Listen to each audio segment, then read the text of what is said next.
Oke, baik. Selamat sore. Perkenalkan, saya Richard Gilbert Desperando Napitupulu, mahasiswa Computer Science dari BINUS University. Halo Kak, saya Rifki dari tim Microbreak. Halo, saya Maximilian Robertson. Sebagai pembuka, mungkin kita boleh berkenalan terlebih dahulu. Oke, perkenalkan nama saya Sani Febiola Silain dari Universitas Brawijaya.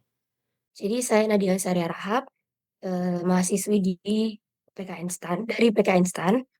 Perkenalkan, nama saya Jonathan Lemar Hadi Widjaja.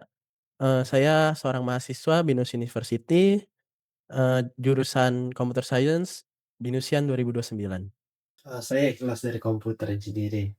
Ya, perkenalkan nama saya Muhammad Aulia Fikri, umur 18 tahun, asal dari Universitas Negeri Medan.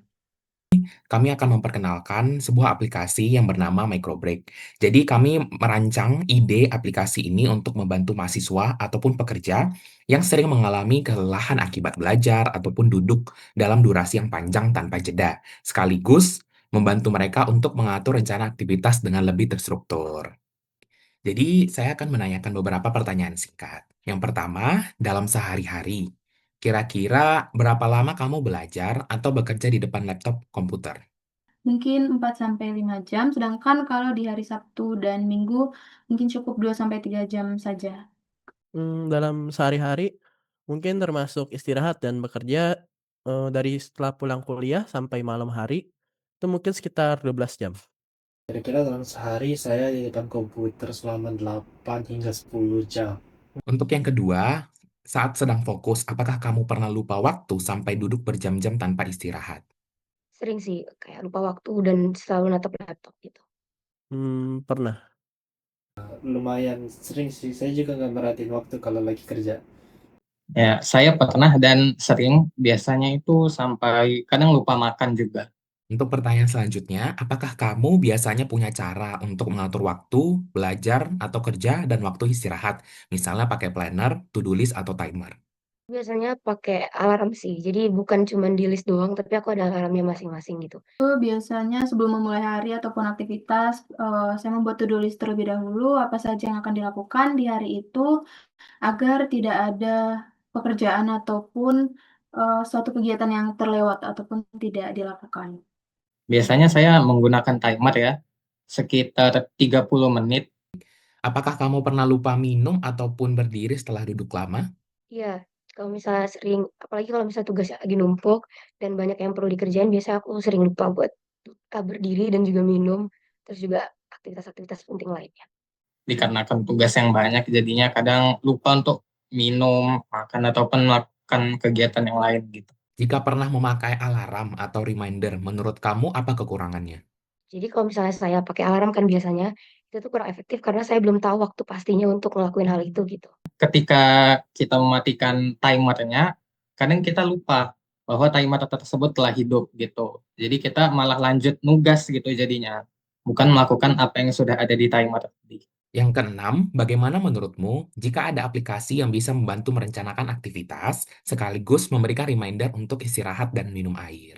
Itu menurut aku sih ide yang sangat-sangat membantu kalau misalnya bisa benar-benar direalisasikan, apalagi buat mahasiswa ataupun kayak pekerja-pekerja yang dalam sehari itu aktivitasnya itu banyak, plan-nya gitu. Jadi kalau misalnya ada aplikasi yang bisa nge-remind kita buat ngerjain ini itu sangat-sangat membantu sih. Mungkin aplikasi tersebut dapat membantu saya terutama dalam time management saya, serta, dalam mengatur waktu istirahat, serta kapan saya istirahat dan kapan selesai istirahat saya.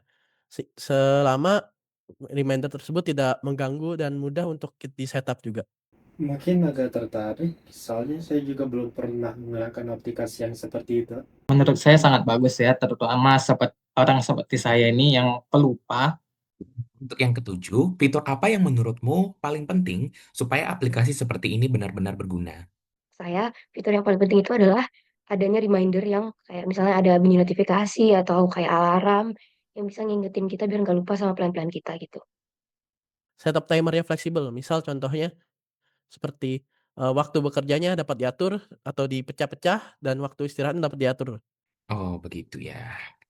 Apakah ada hal yang bisa membuat kamu benar-benar mau menggunakan aplikasi seperti ini setiap hari? Oke, karena ini aplikasi yang penggunaannya itu daily atau harian, jadi menurut saya akan banyak orang yang ingin mencoba kalau misalnya itu aplikasinya yang nggak ribet, simple, dan juga ada kayak trackernya gitu. Jadi dalam seminggu ini kegiatan kita sepadat apa gitu-gitu. Yang membuat saya dapat mau menggunakan aplikasi seperti ini setiap hari, jika aplikasi tersebut memang dapat membantu saya dalam time management saya dan dapat membantu saya untuk, mengingatkan saya untuk saatnya istirahat dan saatnya sudah selesai istirahat. Jika di aplikasi tersebut reminder-nya menggunakan suara, saya pasti akan menggunakan aplikasi tersebut. Untuk pertanyaan terakhir, kalau aplikasi seperti ini ada, apakah kamu tertarik mencobanya? Pastinya sangat tertarik karena aplikasi ini sangat berguna untuk menyeimbangkan antara kegiatan-kegiatan kita yang banyak, juga kesehatan kita, sehingga eh, produktivitas kita dan juga kesehatan kita itu sama-sama terjaga. Ya, bakalan sangat tertarik karena bisa sangat membantu mengingatkan saya dengan aktivitas yang harus saya lakukan setiap harinya tanpa harus ngeset alarm satu-satu gitu. Saya mungkin akan tertarik mencobanya dulu, jika memang aplikasi tersebut dapat berguna bagi saya dalam time management dan kehidupan sehari-hari saya dalam mengerjakan tugas dan belajar untuk perkuliahan, saya akan dapat menggunakannya terus-menerus untuk membantu saya. Ya, saya sangat tertarik untuk mencobanya. Baik, itu saja pertanyaan wawancara hari ini. Saya ucapkan terima kasih atas kesempatan dan kemauan dari saudari Nadia untuk interview hari ini. Terima kasih. Oke, sama-sama.